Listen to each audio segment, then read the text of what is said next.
तुये येथे श्रेया आणि रवी नाईक या दाम्पत्याने आपल्या शेताच्या मळ्यात काकडी, दोडका आणि भेंडी या भाज्यांची यशस्वी लागवड केली आहे. पारंपरिक शेतीच्या पद्धतींसह नवकल्पना वापरत त्यांनी शाश्वत शेतीचा आदर्श निर्माण केला आहे. त्यांच्या मेहनतीचे फलस्वरूप म्हणजे टवटवीत भाजीपाला आणि परिसरातील इतर शेतकऱ्यांसाठी प्रेरणादायी उदाहरण.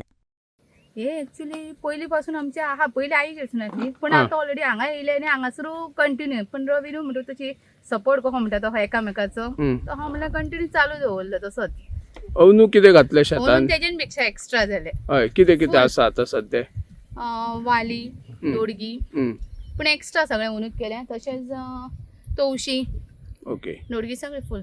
आणि हेका बाजारपेठ खंयची मागीर तुमी दुकानार तुमच्या दवरता काय लोक येवन व्हरतात? शॉपार येता तशी तिशी कडेन दवरता आणि तशीच एग्रीकल्चर म्हणजे हॉर्टिकल्चराक घालतात तुमी? मुळात आमची पहिली शेतीच असले वाढ वडिलांची नाही त्या खातीर मागीर आम्ही त्याची मस्त करपाची म्हणून ट्राय केली. जसे जसे आमकां त्याचे बेनिफिटूय मेळांक लागले ना तशी तेचे आमी मार्केटिंग आमकां ते जावंक लागले त्याचे आनी लोकांक त्याची हे जाय पडले तेव्हा आम्ही ते जास्त प्रमाणात करपाची हे जाले. ओके, आणि एग्रीकल्चरा कडल्यान कितें मेळता तुमकां? एग्रीकल्चर अशें कितें आसा एग्रीकल्चर तेंचे ते बाकीचे फेन्सिंग प्रोटेक्शन कितें आसा पळय ते तेंचे सगळे मेळटा. हय, कंपाउंड म्हणून आणि बाकीचे कितें अशें.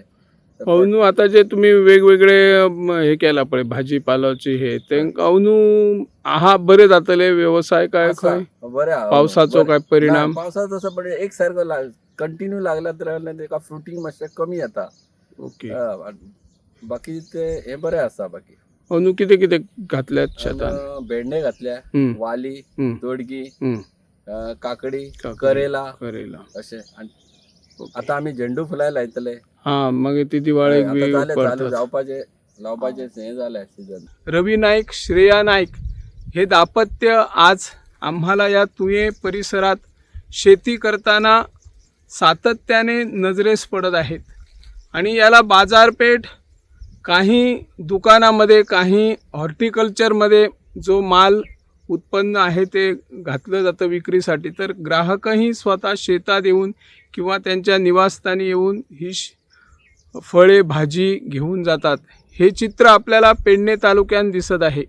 सरकार आपला, मग केंद्र सरकार असो किंवा राज्य सरकार असो, शेती व्यवसाय वाढीस लावावा यासाठी प्रयत्नशील आहेत. परंतु काही शेतकऱ्यांनी आपल्या शेतीकडे दुर्लक्ष करून शेती पडींग ठेवलेली आहे. काही पूर्वजांची शेती जी आहे त्याची लागण करण्यासाठी युवा पिढी पुढे येत आहे. आजकाल जर आपण बघितलं, जर उच्च शिक्षण पदरी असेल तर त्याला सरकारी नोकरी हवी, परंतु काही सुशिक्षित युवक जी आपली पूर्वजांची शेती आहे त्या शेतीकडे लक्ष देत शेती व्यवसाय करण्यास प्राधान्य देत असल्याचं चित्र दिसून येत आहे. अशा शेतकऱ्यांना सरकारने वेळोवेळी प्रोत्साहन द्यावे. शिवाय जी रानटी जनावरे येऊन पिकवलेली शेती नासधूस करतात त्यांच्यावर नियंत्रण आणण्यासाठी वन खात्याने त्वरित अंमलबजावणी करण्याची गरज आहे, अशी या माध्यमातून आम्ही मागणी करत आहोत.